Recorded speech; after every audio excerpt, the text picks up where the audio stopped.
So we talked a little bit last time about the importance of this time. And I have to make a clarification of something that wasn't clear to me and I thought I had it. And what we were talking about in this time, we were saying that these days, his language was, and I was very obscure, but I read on later on in this book, and I figured out what it was. The obscure statement was that in these days, the days of the Omer, being them so high, there is in them the strength of 8 days from the year. And I was trying to figure out what does 8 days from the year. And what it comes out is later on really that each day is like 8 days. Yeah. So if you do the math, what does it come out to? 50 times 8? 400. 400. Right? So what's the significance of 400? Okay? So he brings down a chidah, actually from Chesed L'Avraham, a sefer called Chesed L'Avraham, that he brings this down. That in 400 days, if a consistent 400 days, a person is able to lose his free will. Stay is like, what do you do? What are we talking about? In other words, if a person does something for 400 days, his free will of that topic, of that whatever it is, be it good or bad, is gone. Okay? If a person does a certain avera, this transgression for 400 days, and also on the other side of the coin, which is really what we're working towards. When we say that each day is like 8 days, so we're saying like if you do something consistent in the days of the Omer, it's as if you're doing it 400 days. So if you do something for 400 days consistent in these days, that's why it is so unbelievably unique these days in terms of working on our character traits. And that's why they always pick something simple, find something that you could do on a daily basis, not too extreme, right? Okay. Put your shoes under your bed, exactly in formation. Yeah, right. Where can I find I can't even find my shoes anymore, right? But, something simple. Whatever it is, pick something, and even if it's not now, it's already in the middle. Hi. Even if we're not in the we're in the middle of the Omer right now, still you have to do it, okay? Because it has a special ability, okay, for change, for dynamic change. That's how it's so packed these days. And we say that also these days are very significant for your whole year, okay? They lead you to a certain, what we call it,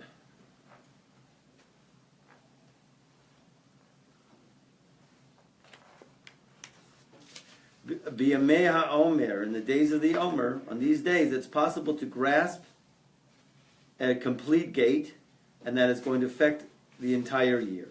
Okay? So there's lots that goes into these days, that we look at it as like Chol HaMoed. They are the root of the entire days of the year, and in the way that a person goes in them, so that's how basically he's going to be drawn after the entire rest of the time. In other words, it's a very creative time of year right now, okay, for us. And the idea really is, of course, we say that if you look in the Chumash, in Parshas Vayikra, it brings down like there's 2 times that we're counting. There's 2 kind of situations that are simultaneously going on. One is the fact that it says the day after Passover you have to bring the new grain, which is called the Omer offering. And then after a few verses, after you got to bring your grain, the first, and then a few verses after that it mentions that you have to count. So it's almost like there's 2 kind of counting, but really there's one real. They're going kind of the same direction. Oh, thank you so much for doing that. I didn't want to leave the camera, Gary. Thank you. It's all good. It's all good. We're talking about a mitzvah that we do called Sfirat Omer, which is counting the Omer in the days between Passover to Shavuot, the holiday of Shavuot that we're coming up to. So we discussed a little bit last week that one of the aspects of the counting is the yearning for receiving the Torah. That the idea of the counting is really a yearning coming towards, that we're looking forward to becoming a mutant. Okay, sorry. We're looking forward to a transformation. Because at the giving of the Torah, every single year, it's not we're commemorating something that happened 4,000 years ago. We're actually hooking ourselves up, aligning ourselves with an energy that is always there at that time of year, right? We look at time as not a linear, it's a spiral. Every single time of the year, if you put the year in a circle, every single time of that year, the same energy, whatever it is at that time of year, is happening that time. Passover is the energy of freedom, right? And the energy of Shavuot is the energy of Matan Torah, of giving of the Torah, receiving the Torah. So we receive, in essence, this coming Shavuot, we receive the Torah anew. Okay? So it's, I've been doing this for many years, Rabbi. I don't feel anything. I'm not feeling it. I'm feeling tired, actually, from staying up all night, because the custom is to stay up all night on Shavuot, actually. I just can't wait to have my piece of cheesecake and go to sleep. Okay? Just get through the davening fast. You know, I'm like fate, and here I'm fate. Right? But really, it's a window of opportunity for us if we were to hook into it. Then it would be much more impactful for us. The idea, the concept, our connection to Torah and what we do with it, what it means to us as a transformational tool for us to be in our heightened potential state. We all have a potential, right? Spiritual potential, everybody? And I know that each one of you right now could probably picture it in your mind right now. At least the next level. Okay? Picture yourself, at least the next level of my spiritual growth is, and if you don't get picture of it, and it might be hard to get a picture, you could definitely get a feeling of some kind. Everybody knows that they have a potential to quit this habit, right? Or adopt this habit, behave this way, have more emunah, right? Right? Have more faith, be more calmer, whatever it is, there's an outcome. Everybody can picture it right now. Does everybody have it in their mind? Okay? Shavuos is the red pill, my friend. Okay? Shavuos is the red pill. We're coming up to the period now. But, like I say, we're coming up to the wedding day. We're coming up to the day where we actually connect to infinity. This is a day where you see God. Everybody's received at Mount Sinai the first 2 commandments directly. Right? So we're coming up to that influx, okay? But we have to prepare ourselves. The days of the Omer are about preparation. To the degree that we prepare ourselves will be the degree of the connection. Does it make sense? You have to make a vessel in order to receive. If you're not coming up to Shavuos with a broken vessel, no wonder why I go through so many years and I'm just give me the cheesecake and a pillow. Okay? Because I'm not preparing, okay? Right? So the idea really is to be in alignment with the energy of the day. Okay? And Rabbi Nachman says this astounding statement. Astounding, okay? Unbelievable. It's real short, but it's just, you gotta, and so he brings out in Likutei Maharan, Torah Kuf Pei Beit. Torah Kuf Pei Beit, he says, no. Shekol ma sha'alam medabrim b'sfira b'kol yemei hasfira heim medabrim rak mehasfira shel osayom. No. All that the world speaks about during the sfira, meaning during this period, all that the world speaks about during this period, throughout the entire sfira period, is only about the sfira, which is the divine emanation associated with that day. Listen. Yes, that's right. Look puzzled. Okay? So listen to this. Someone who understands, God willing, Hashem give us understanding, please, is able to hear and know this. If he listens very carefully to their conversations, you're talking about, you're walking in the marketplace, you're in the Galleria, you're in Whole Foods, you're in H-E-B, Jovi's, okay? If you're in wherever you are, and people are talking, if you listen very carefully, he will hear that they speak only of the divine emanation of that day. Ha! That means every single thing that is talking to you in the universe is the divine emanation of that day. the reality is not what you think it is. Okay? The idea really is to peel off the mask of matter, what we think reality is, and try to glimpse something deeper. And you have to start to be attuned with whatever it is, the sphere of that day that we're going to talk about. The sphere of that day, and you listen carefully, because the sphere of that day, you'll be able to catch it if you listen quite carefully. Okay? So that's what it means by the whole world is speaking only during the sphere, only about the sphere. In other words, every single thing has to do with whatever it is, the sphere of that day. So you have to know what's the sphere of the day, and what does it mean, and what do we mean by it, and how do we do it. So you see in the sheets that I gave you. Now sheet number 1, right? Sheet number 1 has basically the list, right? We have it here in English on the left-hand side, and of course the English did not translate the exact sphere of the day, because you see it, if you see on this piece of paper here, in the Hebrew, this is the big column of Hebrew, and the small column is the sphirot of that day. Okay? As we know in tradition, we'll do it again, okay, that the spiritual DNA code of the entire universe is 10 sphirot. 10, right? 1, 2, 3, 4, 5, 7, 8, 9, 10. Okay? And now we say, when we learn the Esser Sfirot, and what are these 10 Sfirot? These are the way how God behaves in the world, how he manifests himself. Garments, so to speak, behaviors, hanhagot, guiding energies, guiding forces, okay? They're also in the body, in our body. This is the image of God that man made God in, that God made man in, sorry. And we say that these first 3 we're not going to deal with, okay? We only deal with the lower 7 because the lower 7 are said to be not mental. These first 3 are mental. The lower 7 are supposed to be more emotional, okay? More in quality, more in, definitely more something more tangible, okay? Because they are actually expressed through tzaddikim, righteous people, yeah. Rabbi, I was going to ask, the Sephira, is that the body or the soul where they are? Okay, so it's both. Because we do associate the body with this. We'll say this is the right arm, this is the left arm, this is the torso, right leg, left leg, this is the sexual organ, and this is the crown of the sexual organ, or the wife, according to some opinions.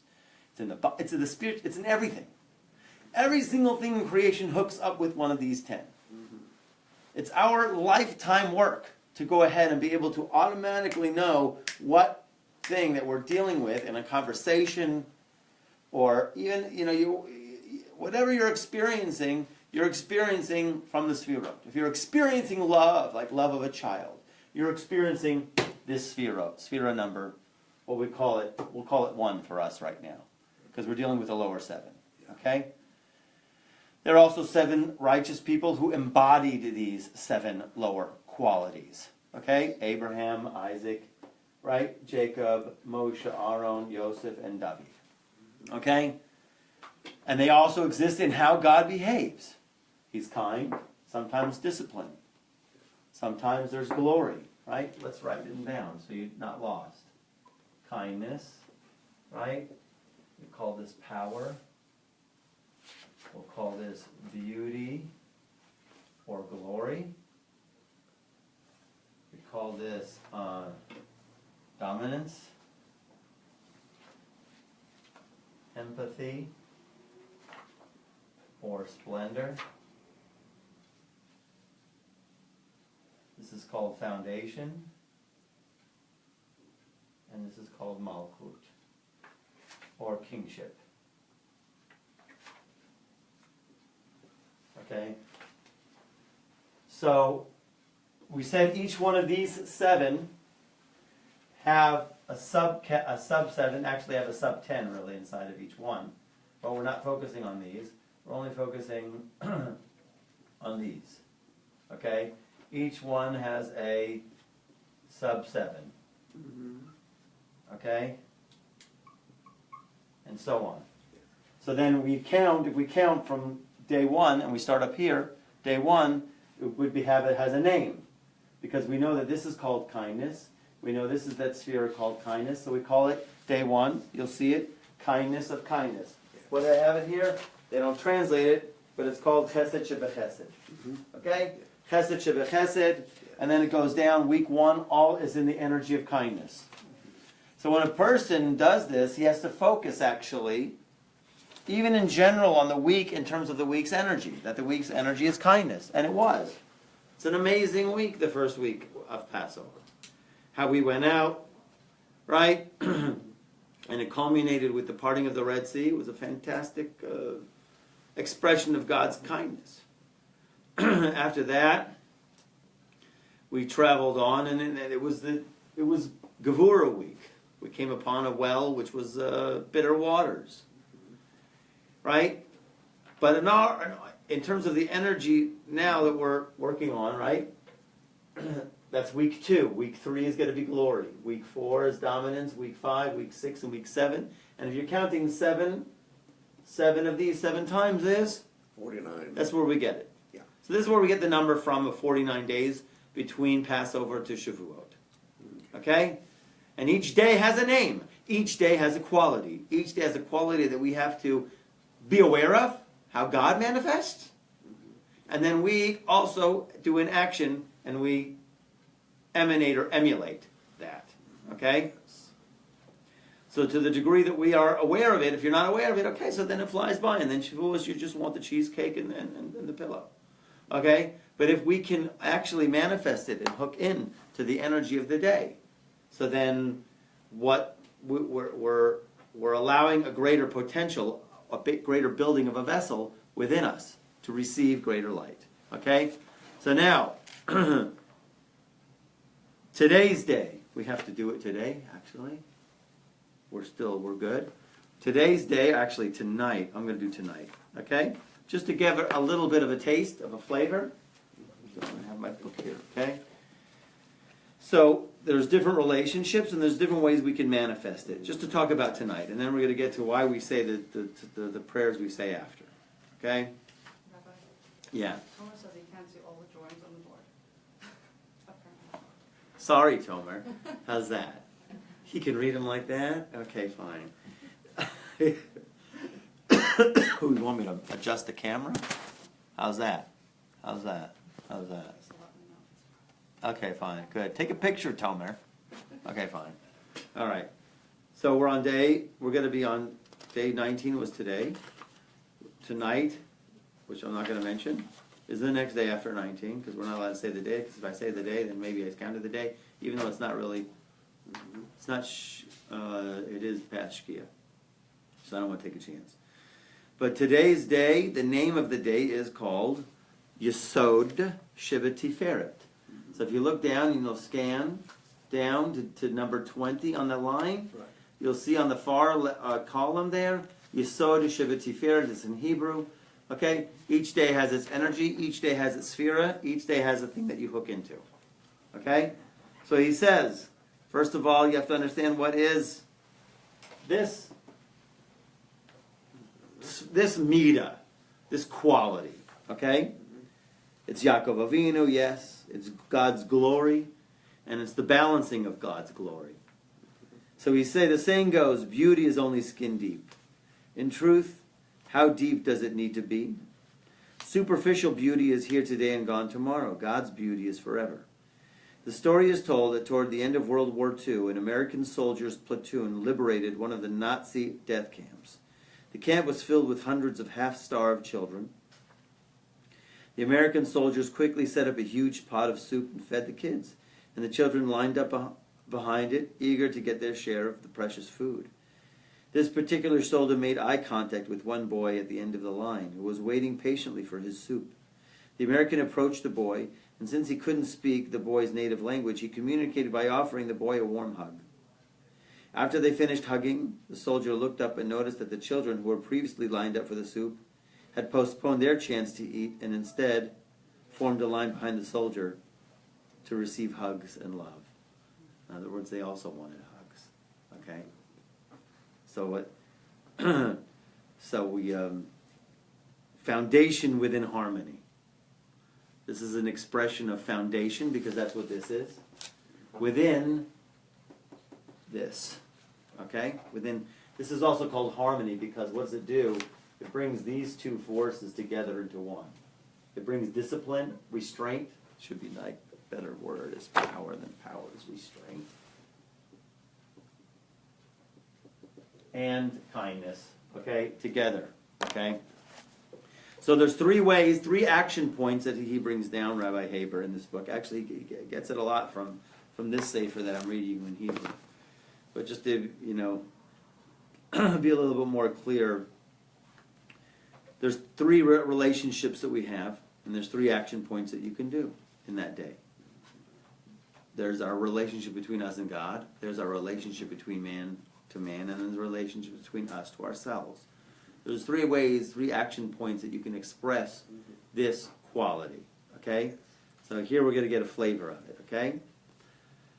So some people have a spiritual language and a spiritual way of being, but in truth they are not spiritual at all. Stop for a moment before saying, God willing, or thank God, and think about the words, internalize them before speaking. Now, how is that a manifestation of foundation within harmony, okay?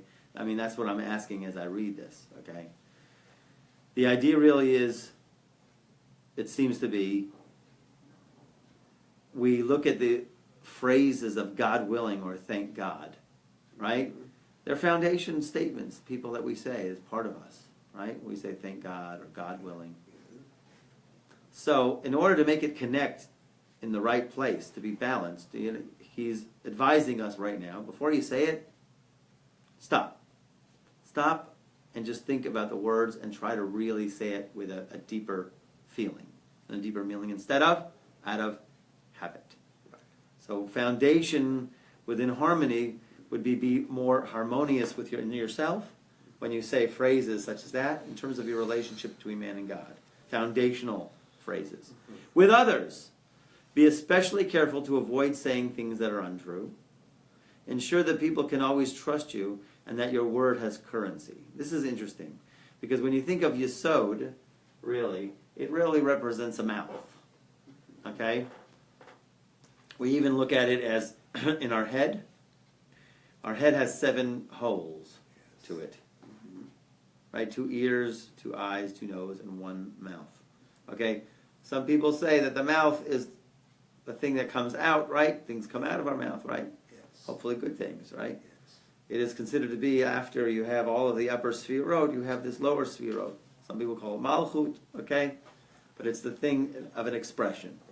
So here, in terms of with others, the expression would be, of course, that it has to be in harmony with who you are, a person of truth, that ensure that people can always trust you and that your word has currency. In other words, to have integrity in them, okay? And with yourself, regardless of what happens today, don't get angry. Oh, thank you much. How does that have to do with it, okay? In other words, you have to accept upon yourself. That's with in relationship to yourself. You're not going to get angry, okay? Really, you have to practice these things every day, okay? The idea really is superficial beauty is here today and gone tomorrow, but God's beauty is enduring. So the foundation of beauty means that a commitment to be consistent with our expression of ourselves, with God, with others, and also with ourselves, okay? So that's basically how he would point out how do you manifest what we call foundation within harmony, which is this quality right here, okay? That's the sphere of the day, okay? So everybody can go and get this book, follow it. There's another book, but I forgot to bring it, okay? So in terms of, let's say, getting involved in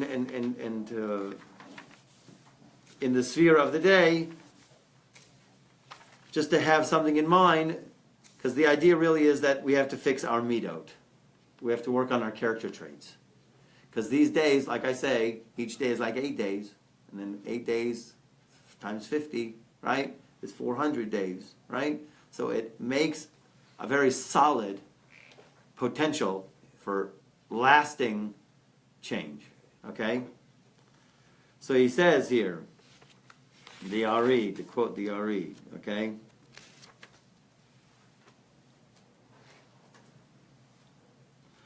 So even if, let's say, you can't be specific with the name of the day, whatever that is. Like, right, Rabbi, what the heck is that column? What are those names in the column?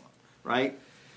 So the Arizal writes, Gam tov le'adam lekaven b'mem tet yamin. It's also very good for a man to have intention in the 49 days, in these 49 days, to fix everything, kol asher chata b'kol hasheva sfiros.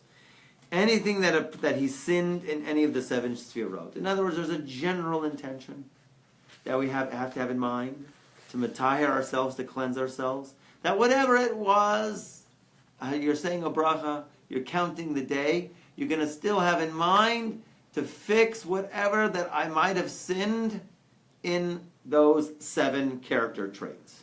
Okay? Whether it was chesed, whether it was discipline, whether it was glory, I ran after glory, right? I was, So he says, V'amashal bazeh. Here's the parable in this, okay? So when a person is in, let's say, week 1, so he has to have intention to fix anything that he might have blemished in the sphera of kindness. And in the 2nd week, he has to have intention to fix anything that he might have sinned or blemished in the sphera of gevura, of restraint. Okay? And all of the 7 sphirot. So there's a general kavanah you can also have. It's better to have a more specific kavanah and direct your character traits these 49 days. But even if you have a general, right? So he brings down, I saw...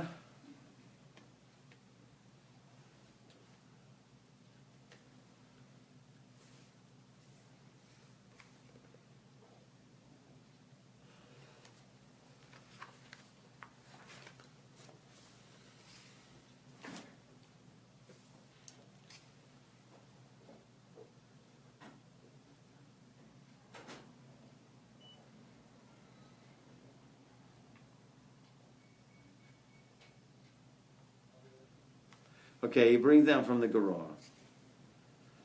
He says, "B'ma shenichshal ha'adam v'gilgul zeh harve pamim." In what that a person might have been stumbled in this reincarnation many times while you've been in this world. Be'eza avera shechashka nafsho me'od. Some certain transgression that the soul really desired. Elohim hadavarim sha'alav lishtadel biyoter b'tikunam. These are the things that a person has to make extra effort more to fix them. Ki avuram nisgalgel. Because of them, this person, you became into this world to fix. You were reincarnated in this world to fix. Gvar heketimu haramak, or Moshe Cordovero writes, Ki adavar yesh lo torech bo. The thing which a person has to hassle with, zeu adavar shalav nisgalgel. This is the thing why you were brought into this world. V'alav netakno, and you have to fix it. Kedugmak mi sheyeh gilgulo mitzad chesed. Let's say, for example, somebody who his reincarnation came from a chesed. Lo yimshach v'lo yechta ba'averos mitzad teva hacham. He necessarily will not be drawn after and will not sin in certain transgressions or from the nature of heat. Okay? Like kindness is heat. Okay? So let's say this person was reincarnated from the side of chesed. He's not drawn after it because maybe he came from that. It has to do with him. Amnam yechta shelo yeh, but he has sinned.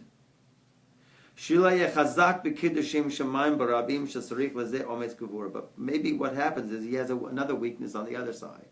In other words, his soul came from here, from this sphera. Okay? We call this the tree. The souls come from the tree. Okay? This is called the tree of life. The soul, all our souls came from the tree. It could be this incarnation. He came from chesed. Right? He doesn't have issues with dealing with his taivas. He doesn't have it. Right? But what he does have issues is being strong when something needs to be fixed. Let's say getting confrontational, for example. Let's say the person has to sacrifice himself for the sake of heaven in public. He needs strength. He needs power. Not necessarily a physical sacrifice like giving up his life, but let's say he has to stand up for something wrong that he sees in the community. So let's say a person like this is not going to be easy for him to go ahead and do that. Right? Not easy. He's a chesed. He's a chesedic guy. He's kind, he's sweet. He's like, come on, let's just let all be friends and just eat, drink coffee. But what really, if there's something that's been wrong, then he has to step forward, then that's going to be his challenge. That's his challenge. Okay? So he needs gevura. Okay? So he needs to fix his situation to bring down or align himself with the sphere of gevura, with the sphere of restraint. V'gam lo yeh lo achzariyut lamul et beno kiyotzi. He's so light, right? That he barely has the strength to circumcise his own son. Okay, I can't do it. No, I can't. I just can't picture it. Right? He's got a problem with it. Okay. And then also the same thing. If let's say somebody whose soul came from the sphere of gevura, of restraint. Okay. So this person will be very close. Adam zeh karov lahimashech achar achet. This is kind of weird. B'devarim rabim habaim hamachamimus v'ometz alev. Maybe he'll get angry fast. Maybe he'll run after his taivas. Ach yechazak limashech lekadeshim shamayim barabim. Okay. Hari lanu simanim muvhakim, but there is to us definitely a person has to do his self-introspection. Very clear signs that he has a certain grasp of the Yetzer Hara in one of these sefirot, and he has to undergo tests. And in these days, it's a tremendous opportunity for him to fix those sefirot, but you have to have it in mind. Okay? You have to have it in mind that Baruch Hashem, we're in this week here, and this week I get to fix the midah of Tiferet, or the midah of God's glory, or the midah of harmony. Where am I out of harmony? And or you can look at that inside yourself, or you can just say Baruch Hashem. This week is the week of harmony, and according to Rabbi Nachman, you have to start listening for it.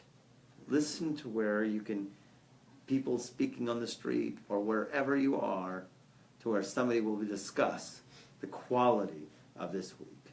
Okay, so it's an alignment principle. The midot of a Kodesh Baruch Hu and us in alignment. Okay, so now after that, in discussing the ideas of the day and all of the different sefirot and the traits of the week, we get to something which was also very weird to me, puzzling. Okay, as you see in the next sheet that you have here, and I wrote it here. Right? Do you have this? Which sheet is this? This sheet 3. Page 128. Right? It's the third sheet that I gave you. Right? Yeah, page 128. Thank you. So you say here, I have 1, 2, 3, and 4. So I have here 1. Which is what? That's the name of the sphere of the day. As you see, number 1 it was Chesed Shebechesed. You'll see here other weird names, You'll see here words. What are these words placed here for? What is going on here? Why do I have on the far left column there these letters? Why do I have, what is going on? What is with all of this? So we'll start off with this, okay? Which is really, if you go to the last, not the last page, but the second to the last page you have, which is this page here, okay? Page 316, okay? Right? 316? Okay, yeah. So you'll have Psalm 67. Yeah. Psalm 67 is Lam Natzech bin Ginos Mizmor Shir Elokim Yechanenu Vivarchenu Yair Panav Itanu Salah. It is the minhag to say this after Svirot Omer, okay? And especially to say it really in the tzura, in the form of the menorah. Look on the last page that I have. Please don't take these sheets into the bathroom with you. It has names of God on it. Okay? So here you'll see that's the exact same Tehillim, Psalm number 67, in the form of the menorah. You don't find it in your Ashkenaz Siddur. Sorry. I doubt it. If you do, I'll be... Okay? It's in the Sfarik Siddur. It's in the Edut Mizrach. Okay? Because it's a very huge segul. As a matter of fact, there's a whole book needs to be written about this thing, just about saying this in the form of the menorah. We're going to talk about that right now. Okay? And what it's about and why we have to say it in Sfirat HaOmer. Okay? So, first of all, you just got to discuss just what is the segula. What is it for? Do you know? Anybody know? What, beg your pardon? To say this psalm in the form of the menorah. So I go like, Huh? Is this the same one that's done during Hanukkah as well? The same? Yeah. So here, the Even Ezra, he quotes the Even Ezra. He says, "Zeh mizmor lo yadano mi chibro." We don't know who wrote it. King David put together the book of Tehillim. He didn't necessarily write them all. So we really don't know who wrote it. But we found Babir Malbim that he writes that this certain Tehillim, Husad al Hara'av, it was really founded on there was a famine that was in the days of King David for 3 years. And Vayomer Hashem el Shaul, Hashem told to Shaul and ve'al beis adamim v'nasnu shiva mi beit Shaul el agivyonim lahamisam, that they handed over. There was a problem with the people of Nov. King Saul killed these 90 priests in the city of Nov. Now the city of Nov had water carriers and wood choppers who were the Givyonim. The Givyonim were one of the nations of the land of Canaan. They did a little trick with Yeshua, made themselves like tourists. They got in Bermuda shorts and walked around like they were tourists and met Yeshua and say, "We're traveling too," right? And made a peace treaty with Yeshua. Yeshua discovered that they were lying after he made the peace treaty, but we didn't back down. We don't back down on peace treaties. But he turned the Givyonim into wood choppers and water carriers. That's your job. We won't kill you. We're supposed to kill you, but we're not going to kill you. But we made peace with you, but you have to be. So these wood choppers and water carriers were working in the city of Nov. All of a sudden, King Shaul comes and kills all the Kohanim in the city of Nov. They're out of work. They don't have a job anymore. This raised prosecution in heaven against King Shaul. And 7 of his sons had to die because of it. Okay? And still, King David still had to do another tikkun. He still also had to compensate more installations to this sin. Okay? But because of it, what happened was, when these sons of Shaul met their demise, right? And Hashem was appeased on the land. There was no more famine. The Kiblu Chazal, so they received a tradition, our wise men, that all of the Geirim, many Geirim, then gathered. Shura'u eich dan HaKadosh Baruch Hu din Geirim Gerurim. How God judges concerning the convert. Because they were converts. So, and God still, He stood for them. In other words, they weren't like, even though they what do we call it? The situation that happened with them, right? yeah. So, if it would happen nowadays, okay, so what? Collateral damage, go fly a kite, right? We don't care about you, right? But we see a Kodesh Baruch Hu stepped in place for these Geirim, Yeah. right? He demanded certain retaliation, this had to be dealt with. This account needed to be closed. So all the Geirim said, wow, okay, we see that God is just. It's a tremendous thing, okay? Vayiru mipnei, and they were fearful before Hashem. V'yoshar mishpatav. Oh, straight was his righteousness. And so, therefore, this Tehillim was written, okay?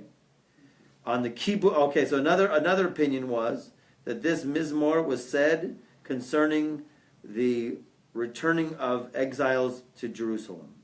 Okay, and then there's a whole passage in the Zohar about it, which goes about Yisro, and but the idea really is this menorah, written in the form as it is said to be that this was on King David's shield.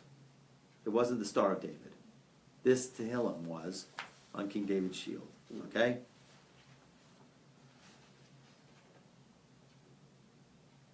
So it says a mizmor. So he brings down from a sefer here called from the Maharal called Menorah Zahav Tahor.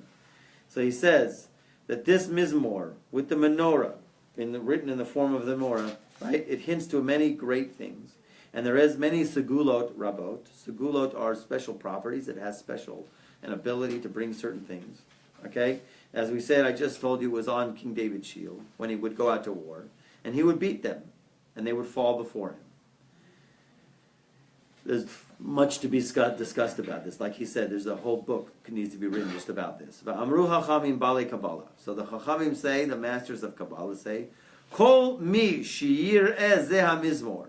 Anybody who sees this psalm, this chapter of Tehillim, every single day, written in the form of the menorah, Yimsa Chen, he will find favor, and Seichel Tov, good intellect, in the eyes of God and man. In other words, he finds favor in people's eyes and God's eyes. When he wants to ask God for something, if you want to go before God and ask for something, you need Chen. You want to have Chen, right? You want to have grace. He wants to I love to talk to you. I love to hear from you. So nice to see you. Not, what do you want again? Okay? Chen. Chen. Chen is huge. Okay? Yes. So Yimsa Chen v'Seichel Tov b'nei Elokim Adam v'im hu matzuyer al Aron Kodesh, and if it is actually on the Aron Kodesh, on the parochet of the Aron Kodesh, so it actually shields against any evil decree against that community. Our Chachamim Balei Kabbalah also said sheKodesh Baruch Hu hira leDavid baruch haKodesh zeh hamizmor shekatuv be'otiot shel zahav mufaz. So God showed actually King David, right, out of gold and fire, this whole form of the menorah. It is also what actually was shown to Moshe. I guess it was the same Kapitel Tehillim in the form of a menorah. Okay? And our wise men said, Kol mi shemitpalel azo. Anybody who davens it, who prays it, this mizmor, in the form of the menorah, each and every day, it's better with Netzachama. He says with Netzachama. Netzachama means sunrise. You do it before sunrise. Lo yikreh lo shum gezerah ra. No evil decree will befall that person. And he will be considered before God, before the Master of the world, as if he lit the menorah in the holy of holy, in the Beit HaMikdash. And it'll be muftach shehu ben olam haba, and it's trusted that this person will be a person of the next world. Okay? So it's not stam. Okay? But you have to pray the Tehillim and pray it in the form of the menorah. Do you look at it like this as you go on like this? Or can you do it with your eyes? Okay? But it's important to go try to read it however you can in the form of the menorah. Okay? Sorry it didn't come with vowels. I haven't found one that comes with vowels. Maybe in a Sephardic Siddur it comes with vowels. And now it continues. Anybody who says it after Birkat Kohanim in the morning, okay, he explains that because it's a little difficult to. It's not in the Birkat Kohanim, the actual Birkat Kohanim. He implies that it means after you say your Birkas Torah in the morning, after you say Birkas Torah, you say, right after you say, blessed are you Hashem who chose, Asher Bachar Bana Mikol Amim, who chose us from people and gave us His Torah. We say, Yivarech Hashem Yishmerech, we say Psukim. Right. We say the Psukim of Birkat Kohanim. So it says here, it implies to say it then, in the morning. Okay? And in the 7 weeks of the days of the Omer, Lo yikreh lo shum nezek. No damage will come to that person in the entire year. V'kol hashana kulo. V'yeh matzliach b'ma'asav, and he will be successful in what he does. So here's a ticket for success, and here's a ticket for being protected against damage. Okay, and he says here it seems like it's every day after Birkat Kohanim in the morning. It's in the Siddurs. It's in this my Siddur, Nusach Sfar. Okay, and in the 7 days in the 7 weeks of Shavuot. Okay, and he says Ubezeh Mizmor Timsa Shiva Inyanim, and in this Mizmor we find 7 things, which correspond to 7 branches of the menorah, and they are Chanina. Chanina is like favor, bracha, blessing, or light, Yeshua, salvation, hoda'ah, thanks, simcha, joy, and ranana, which is song. Okay? So in other words, there's 7 menorahs, each stand for a 7 different quality. Shekol elo ha'inyanim atidim liyos Israel, that in the future, these are going to be for Israel. Also,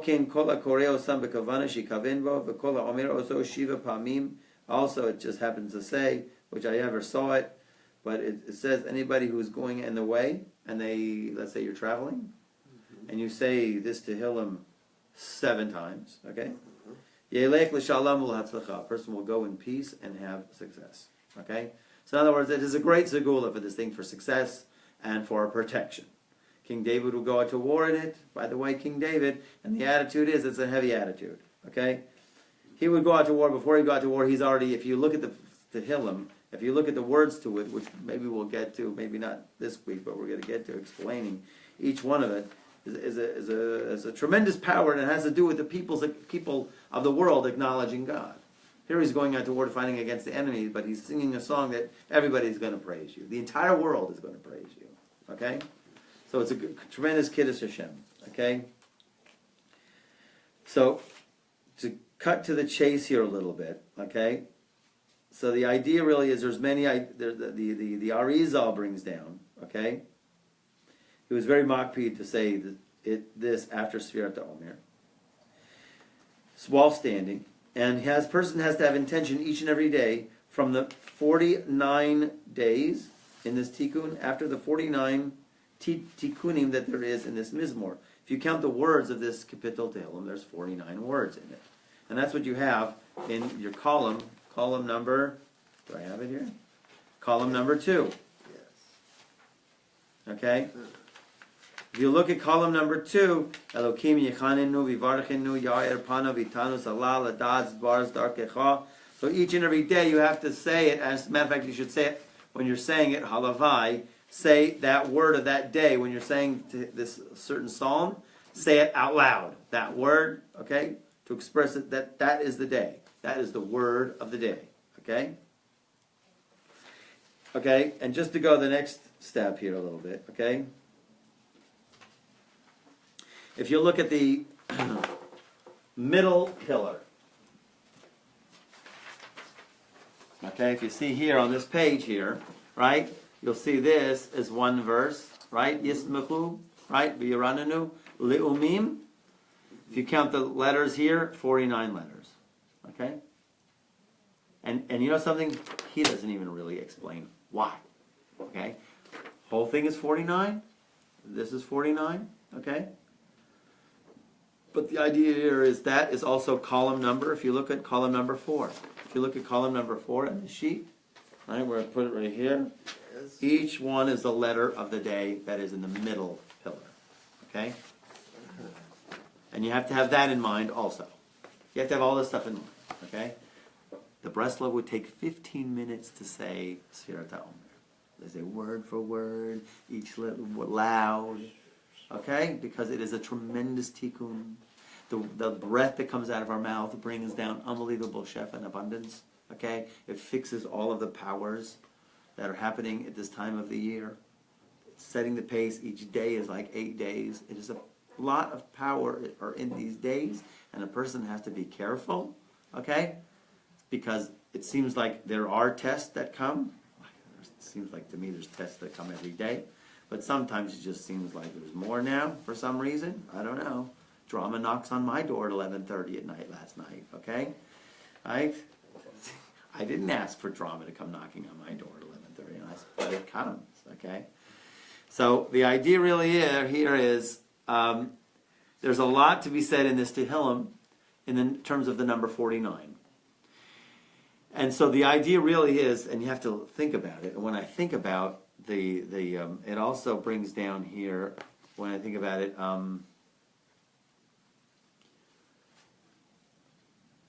seven, as we have 7, holes in our mouth, in our heads. Rabbi Nachman does say that the menorah, the way I understand it is if you could take the Jewish head and put it into an inanimate object, it's the menorah. Okay? If you can convert a Jewish head into an inanimate, it's a menorah. It's because there are 7 holes, 7 branches. 2 ears, 2 eyes, 2 nose, and a mouth. Now what do those represent? What do the ears represent? That's emunat hachamim. Okay, the eyes obviously is to see only holy things. The nose is to smell in Yirat Shamayim. It has to do with Yirat Shamayim, fear of heaven. That's the nose, because Mashiach, he's able to smell and judge, okay, through the nose, right? So the ears is what you hear. Really, it's hearing the Chachamim. That's what Rabbi Nachman says. The eyes, of course, is only to see holy things. And then the mouth, of course, is the middle one, right? The middle, it's only the middle organ, right? So it seems like the middle organ, which has to do with our mouths, very powerful, okay? To align our mouths with the middle menorah, the middle, which is called the Ner Tamid. That was the flame that was always lit, okay? And it happens to really, believe it or not, tie in also with the holiday, with the Chag of Pesach, because the word Pesach means Pesach. Mouth speaks.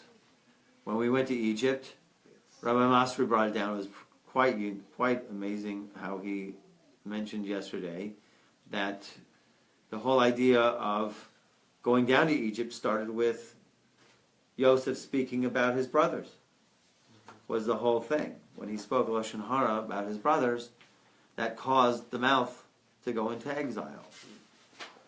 The Jewish people, right? And there we couldn't speak. Paro is Pe-ra. If you take the letters of Paro is Pe-ra.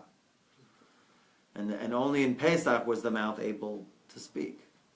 The idea really here also is this is a developing of the same kind of idea here. This Tehillim being, the middle pillar at least has to do with the mouth, and of course all the other, what do you call it, the branches of the menorah. So we see here it's a very powerful segula, this Tehillim, and to meditate on it and to think about it, but you have to understand what it means. And God willing, we'll end now. God willing, next week we'll get into understanding what this Tehillim means and the power it represents. Okay. Very, very powerful stuff, okay? In the meantime, you could practice, okay? You have the sheet in front of you. Try to say it, at least once a day. If not, after Sfirat Omer, okay? After you count, okay? You said column number 2 is the words in the Tehillim, but I don't see the words. I don't see the same words. Oh, because you know why? Because Lam Natzech Mizmor Shir were the first words. Those are the top. That's Those are the not flames. Those are not included. Okay?